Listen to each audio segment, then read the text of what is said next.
સ્વાધ્યાય 8.1 દાખલા નંબર 9 ત્રિકોણ એબીસીમાં ખૂણો બી કાટખૂણો છે.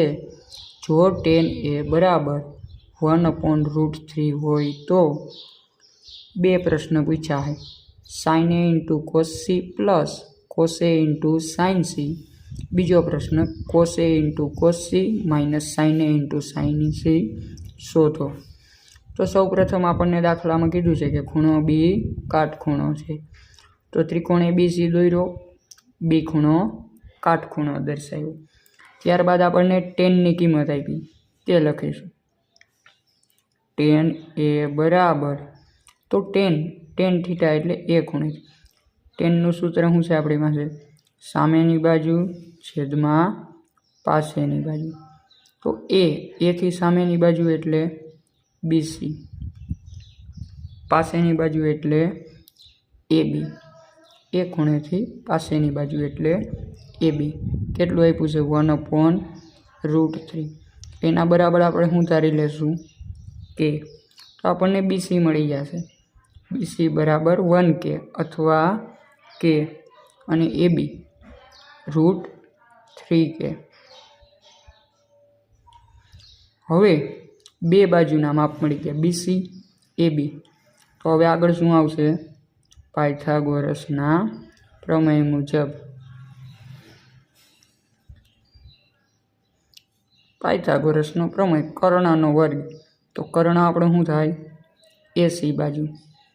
એસીનો વર્ગ બરાબર એબીનો વર્ગ પ્લસ બીસીનો વર્ગ. માપ આપ્યા એસીનું માપ નથી આપ્યું તો એસીના એસી. એબી બાજુનું માપ √3k ઓલ સ્ક્વેર. બીસીનું માપ કેટલું આપ્યું? કેનો સ્ક્વેર. એસી સ્ક્વેર √3નો વર્ગ. રૂટને સ્ક્વેર ઉડી ગયા, પૈસા કેટલા? 3. કેનો કે સ્ક્વેર. 3k સ્ક્વેર પ્લસ કે સ્ક્વેર 4k સ્ક્વેર. બંને બાજુ વર્ગમૂળ લઈ તો 4નું વર્ગમૂળ 2, કેનું વર્ગમૂળ કે વર્ગનું વર્ગમૂળ કે. તો એસી આપણને કેટલો મળી ગયો? 2k. હવે આપણે કિંમત જોઈએ છે એ 4 આપણે વસ્તુ માંગી છે. sin a cos c cos a sin c. 4ની કિંમત મેળવી લઈએ.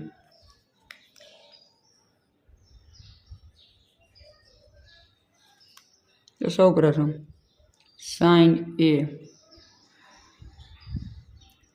એટલે સામેની બાજુ છેદમાં કર્ણ. એથી સામેની બાજુ બીસી છેદમાં કર્ણ એસી. બીસીનું માપ આપણને કેટલું આપ્યું? કે. એસીનું માપ મેળવ્યું કેટલું? 2k. કે કેન્સલ. તો વૈધા કેટલા? 1/2. ત્યારબાદ cos a sin a cos a પાસેની બાજુ છેદમાં કર્ણ. તો એથી પાસેની બાજુ એટલે એબી છેદમાં કર્ણ એસી.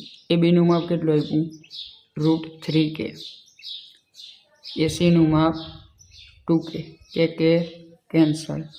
√3/2. ત્યારબાદ sin c સામેની બાજુ છેદમાં કર્ણ. તો સામેની બાજુ પણ ક્યાંથી?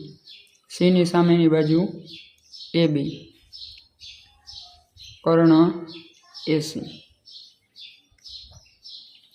એબીનું માપ કેટલું આપ્યું? √3k. એસીનું માપ 2k. કે કેન્સલ. √3/2. ત્યારબાદ cos c સામેની બાજુ છેદમાં cos c પાસેની બાજુ છેદમાં કર્ણ.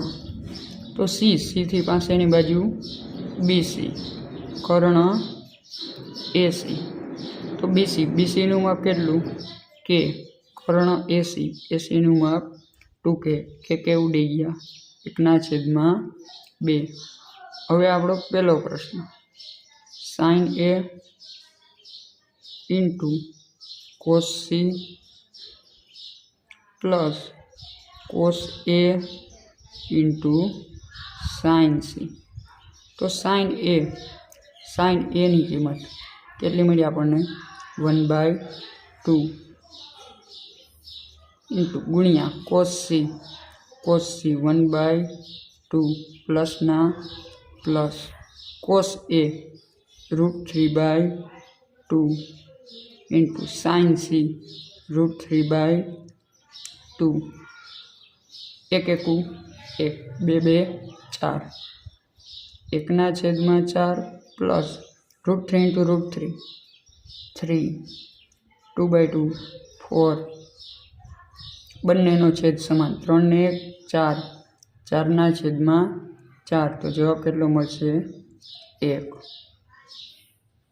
હવે એમાં બીજો દાખલો,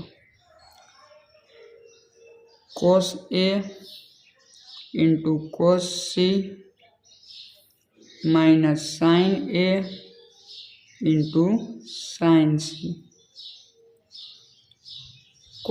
કોસ એની કિંમત √3/2 into cos C 1/2 minus sine A 1/2 sine C √3/2.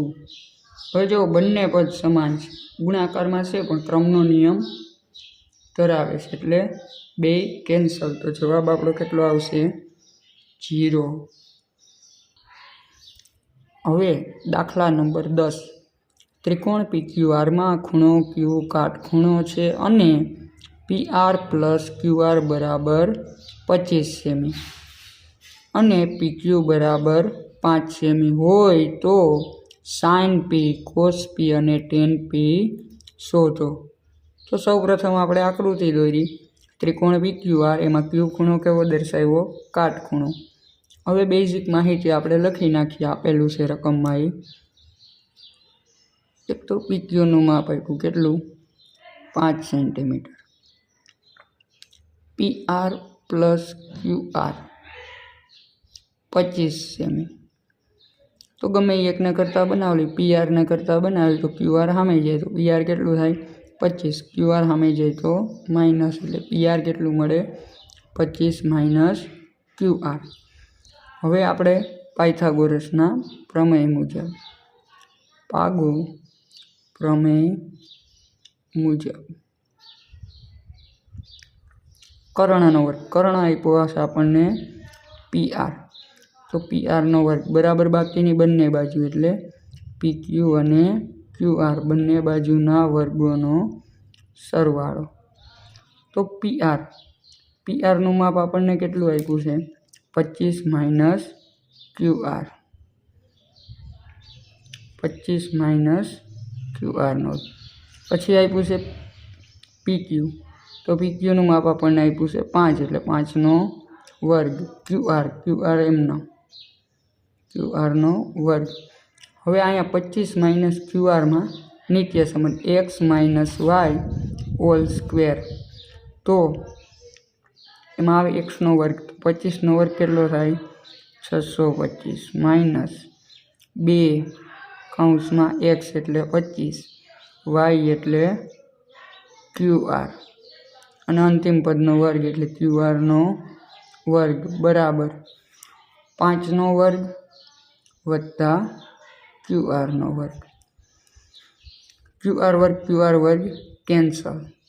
આ સાઈડ 625, 25 દુ 50 QR બરાબર 5નો વર્ગ 25, 25ને સામેની સાઈડ લઈ જાય, 625 - 25 -50 QR આ સાઈડ આવે તો +50 QR. 625 - 25 એટલે 600 અને ક્યુઆરને નડે 50, 50 ગુણાકારમાં, સામે જાય તો ભાંગાકારમાં, 0 0 કેન્સલ, 12 × 5 = 60. તો ક્યુઆર કેટલો મળ્યો? 12 સેન્ટીમીટર. ક્યુઆર મળી ગયો તો હવે પીઆર મળી જાય. પીઆર બરાબર 25 - ક્યુઆર. 25 ના 25, ક્યુઆર 12, 25 માંથી 12 જાય તો 13. તો પીઆર આપણને કેટલો મળ્યો? 13 સેન્ટીમીટર. હવે આપણે મેળવવાના છે ત્રણેય વિધેય. સાઇન પી, કોસ પી, ટેન પી. સાઇન પી, તો સાઇનનું સૂત્ર સામેની બાજુ છેદમાં કર્ણ. તો પીથી સામેની બાજુ કઈ? ક્યુઆર.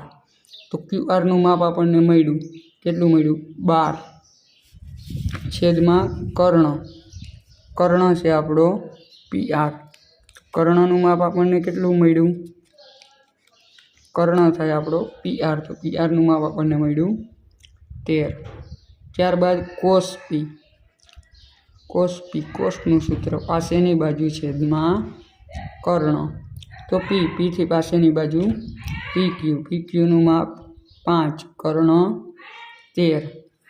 હવે છેલ્લું ટેન પી એટલે સામેની બાજુ છેદમાં પાસેની બાજુ.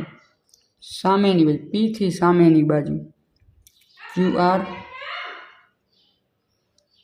અને પાસેની બાજુ એટલે પીક્યુ. એટલે કેટલો મળશે? ક્યુઆર 12 અને પાસેની બાજુ પીક્યુ એટલે 5.